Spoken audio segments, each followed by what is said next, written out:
Well,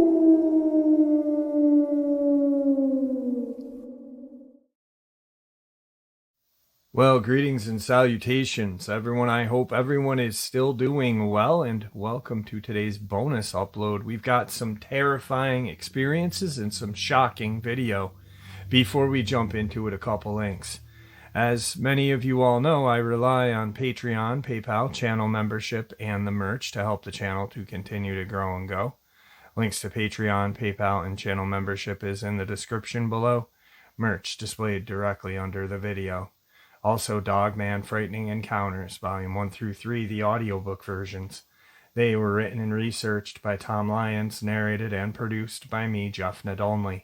Those audiobooks are available on Audible, Amazon, and iTunes, links to which are also in the description as well. And finally, last but definitely not least, if you'd really like to help support the channel to continue to grow and go, simply subscribe. It does not cost a cent. Click the like button, takes half a second. If you don't want to miss out on any of the informative uploads that I put out daily, click that bell icon, and folks, please leave a comment. Why? Well, because all of these things really do help this channel to continue to grow and go. And folks, they definitely do matter. Now, everyone, I have taken far too much of your time.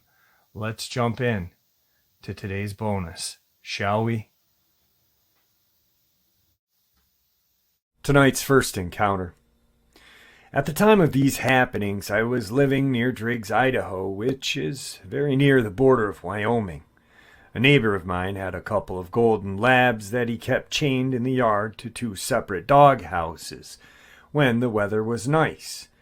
And other than that, they were in his house, including every night. I don't want you to get the impression that they were left outside 24/7.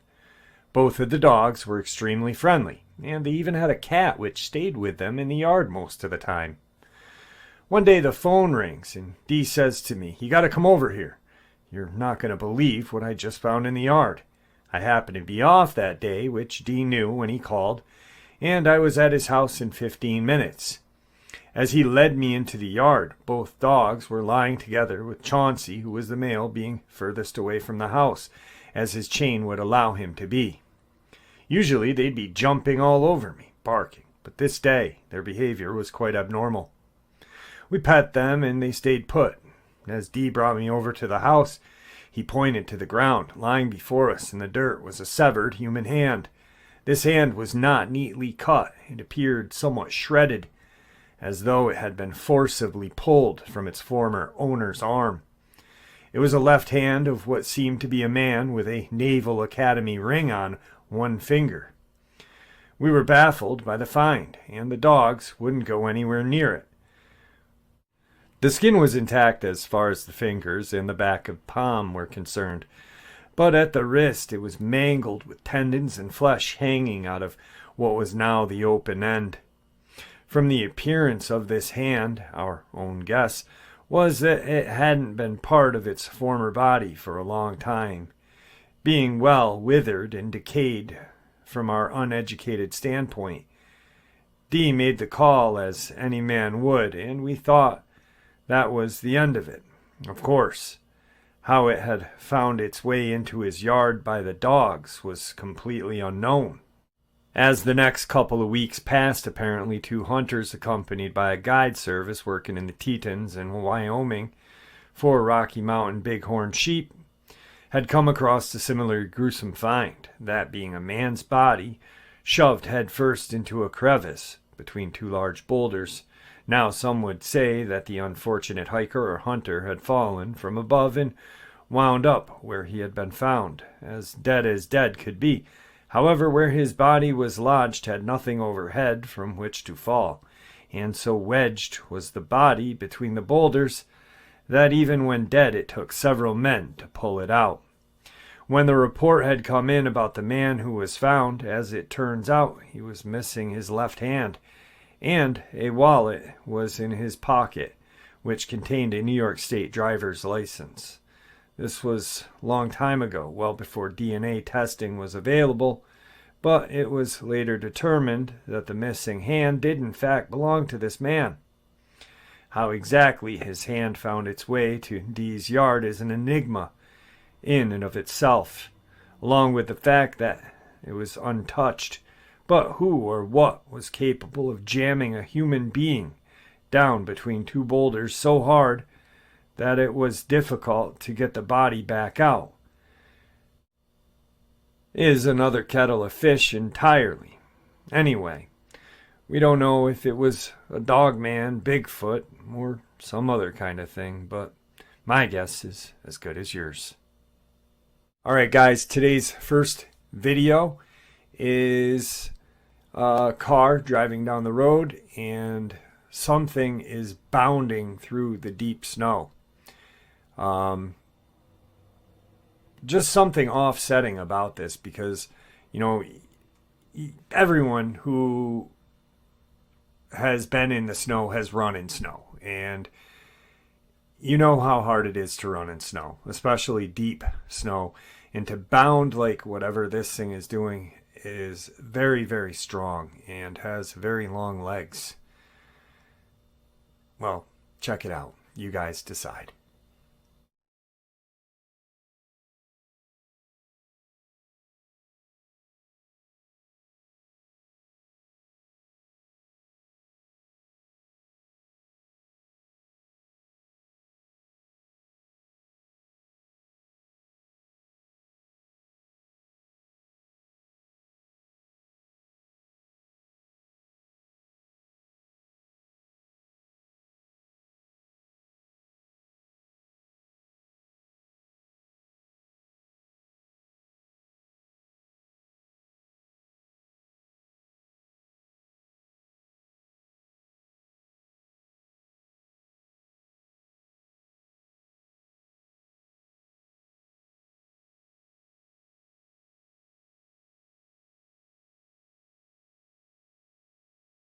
Definitely a chilling video. Like I said, if you've ever bound through snow like that, you know for a fact that you definitely have to have some strength to just push through it. You can see the snow kind of flying off its legs. I'm not saying that it's not a human, but it definitely would have to be one strong human.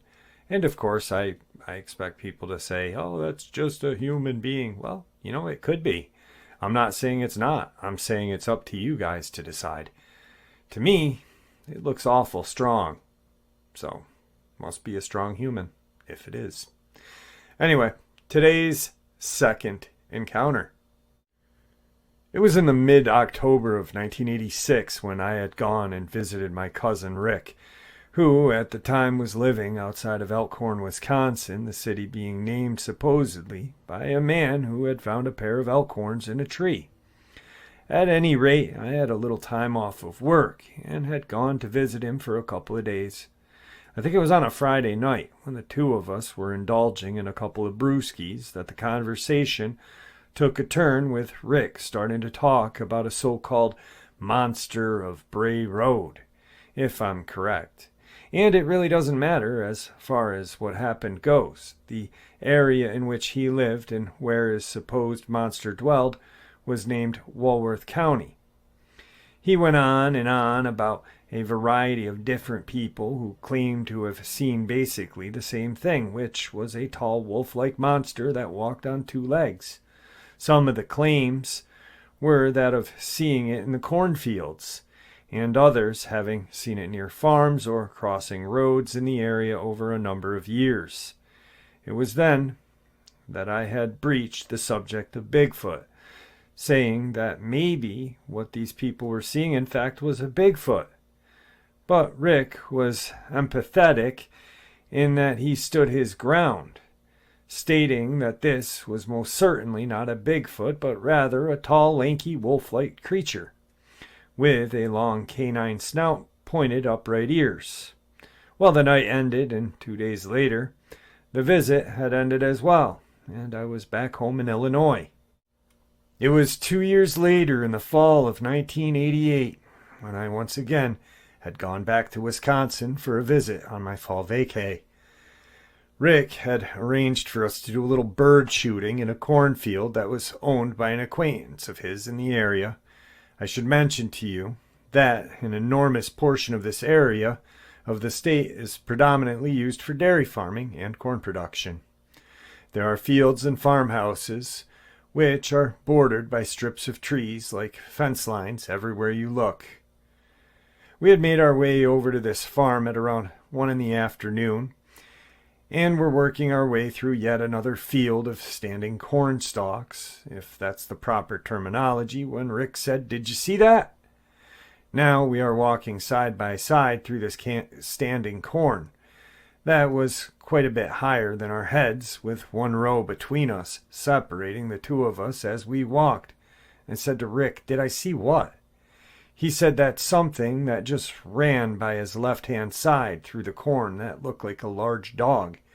At this point, we're in the middle of this large field of standing corn, far from either side of the field, and Rick was saying that there was a large dog running around in here that we couldn't see. My immediate thought was that I hoped it wasn't vicious, because it could easily have come after us from almost any angle to bite us, and there would be little, if anything, we could do about it. We certainly wouldn't start firing shots off blindly, especially with the two of us paralleling each other through the field. We stood and listened, as both of us had heard some rustling of the corn coming from different directions, but nothing else was visible. I have to say that at the time it did seem like something was circling us, moving at a very rapid pace. Either that, or there were a couple of more critters making all of the noise which we were hearing. We decided to make our way out of the field, and as we did so, Rick was going to keep his eyes looking forward and to the left, while I was going to keep one eye behind us while looking off to the right, just in case there was a pack of dogs circling us, or even a coyote, against which we could hopefully defend ourselves if need be. It was only a few moments into this moving out of the corn, as the two of us were moving side by side, that Rick said, "Son of a... what was that?" As I turned quickly to look, my view of the direction in which he was looking was broken up by standing corn between us, while he was looking straight down a row between the stalks. He shouted, "Did you see the mother jumper?" He pulled the trigger, after which I heard a loud but kind of deep yelp, which was followed by something running through the corn away from us. He then said, "Start running and don't stop," as we were both now tearing it up through the corn, heading back in the direction that we had come from. When we broke clear of the field, we stopped to catch our breath. I asked Rick what he fired at, having seen nothing myself. He told me that when this thing had first stepped into the corn row in front of him, it was on all fours and appeared to be some type of large canine, like a timber wolf. He said as his mind was trying to process it, it didn't make any sense, with nothing of that sort being known in the area. It was then that his mind shifted gears to thinking the monster of Bray Road, or whatever you call it, and before he could really make sense of it all, this creature stood on its hind legs and took some steps towards him. That's when he pulled the trigger. He described it as being some 7 feet tall, with long, thin, muscular legs and arms.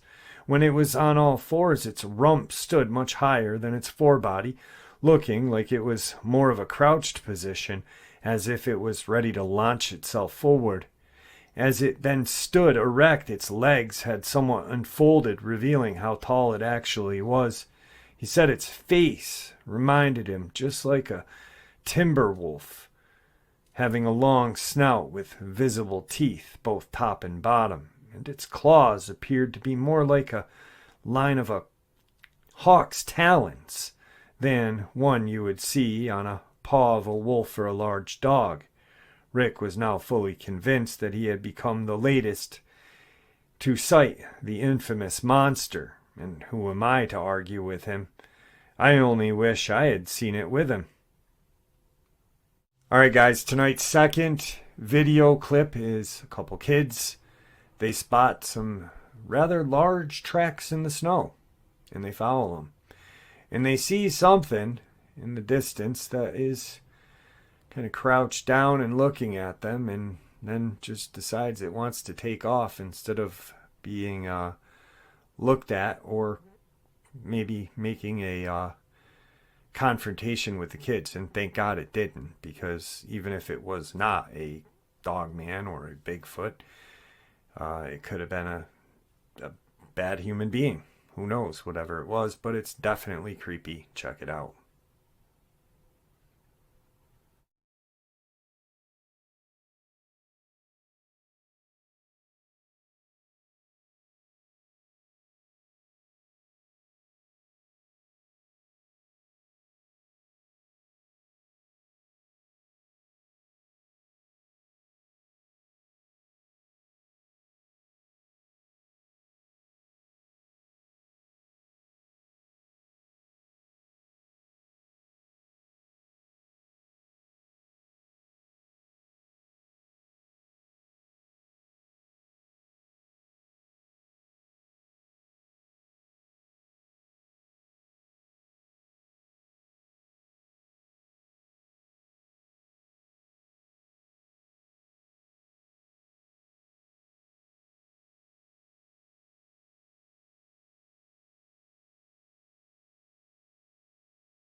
All right, I don't know what that is. And like I say all the time, it's your decision, your opinion.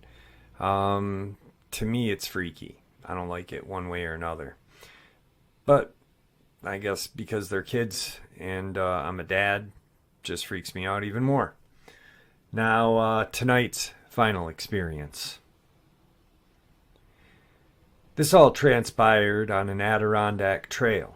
I thought I'd preface this by saying you can have all the education in the world at your disposal, and a sudden lapse in common sense can cost you your life. Paige and I had set off for a day hike following a section of the Adirondack Trail in upstate New York. We were both wearing light jackets for the day, knowing that the temperatures were to be in the 50s, and it would be walking very briskly. That was lapse number one. Secondly, neither of us were carrying a compass, with both of us assuming that the trail we took in would be easy enough to follow back out, which, as it turns out, would be lapse number two. Thirdly, we had brought a reasonable amount of water for the day, as well as a limited amount of food, and the two of us planning to have a hearty meal together come dinner time. That was lapse number three. Between the two of us, we had combined 9 years of education. Despite our education, on this hike we were incapable of making, between us, one solid decision in regards to safety and our own well-being. As a warning to all of those out there who care to heed a warning, even though we began our day by following the purported to be a major hiking trail in the region, only hours into that day's hike, we had already made several bad decisions as to which trail was the real trail while we were hiking. At around 1 in the morning, a strong wind had kicked up, and within about 40 minutes' time, what was a sunny sky started with a puffy white cloud had turned dense and gray, completely obscuring the sun. Soon after, we had lost our bearings entirely. We were lost. For the next 7 hours, for all I know, we were hiking in circles. The realization came upon us that the temperature had dropped about 10 degrees, and with the wind now howling, we were going to have to spend the night alone in the forest, or so we thought. With no flashlight in our possession, we did our best to rip down some pine trees or branches and create a windbreak to hide behind for the night. At 9 p.m., it was jet black in the trees, and I was never so afraid in my life. With the night's activities just about to begin, we had about a half a gallon of water left between us, a small package of cheese and crackers, and a health bar of some sort. At around 11 p.m., a scream rang out in the woods, which sounded like a cross between a witch and a woman being murdered. It was the most bone-chilling, blood-curdling thing either of us had ever heard in our lives, and it sounded relatively close. As our eyes adjusted to the thick darkness which surrounded us, it felt as though the wind over our heads were gusting to some 50 miles an hour at times, causing the trees both overhead as well as the ones around us to rock and sway, which created a barrage of sounds in the woods. There were creaks, cracks occurring everywhere and anywhere, as the two of us were hunkered against the tree trying to stay warm. It was around 11:45 when I heard a very loud roar. It sounded like it was close to us. Paige screamed in fear as we both tried to focus our eyes in the direction of the noise, which was by no means a tree noise. Rather, it was a deep, guttural sounding, like that of a caveman. Paige said to me, "Oh my God, there's something moving in the woods over there," and I immediately saw what she had. There was a massive silhouette of a figure, darker than that of the woods it was standing in. It was only perhaps 50 feet or less from where we were sitting. Paige and I looked at each other in the eyes in the dark, and when we looked back, whatever it was gone. A short while later, we began to hear what sounded like gibberish coming out of the woods. It started very quietly, sounding like two unintelligible people having a conversation, and then it escalated. There were two or more voices. One seemed to be shouting as the other or others were replying back in quieter, soothing tones. Whatever was being communicated was not English, albeit did sound like a language, not animal speak. It's about 12:30, and some stars are visible in the sky as the dense cloud cover seemed to break up. A short while later, the glow of a moon became visible in what we knew was the east. We waited for almost an hour until we were sure of east to west and decided to start moving toward the southwest, which was how we had began our day. I know there were many of who are already saying, "What a stupid thing to do," but we were cold and frightened, and we could actually see a little enough so that we wouldn't run into a tree or walk off a cliff. So we began to move arm in arm. The two of us hiked for hours with our hands outstretched to block any unseen branches from our faces. For the first 2 hours of our hike, the gibberish persisted to our right-hand side, but never got any closer. As far as our hearing is concerned, whatever these things were, they were flanking us as we walked in the darkness. At about 4:45 a.m., the sky began to glow behind us, and the slice of moon was overhead. A sense of calm and actual joy came over us, followed by the realization that the sounds had stopped as well. We continued to walk until 7 in the morning, having consumed half of our remaining water, when we spied out a highway below our position and made our way towards it. It took us 45 minutes until we were standing on that road, not knowing what road it was or where we were, but we weren't in those woods anymore, and that's all that counted. We sat on the side of the highway until a man came by, and we waved him down. He was on his way to work, and when we told him about our ordeal, he told us to get in and actually drove us to where our car was parked, and it was all over. We know we saw and heard a Bigfoot that night. The dimensions of the figure we saw standing in the trees was unbelievable. It looked like a sheet of plywood standing on 2 legs, being both tall and wide. Had there not been so much noise from the trees and wind, I am confident that we would have heard them moving, but it was impossible under the conditions we found ourselves in.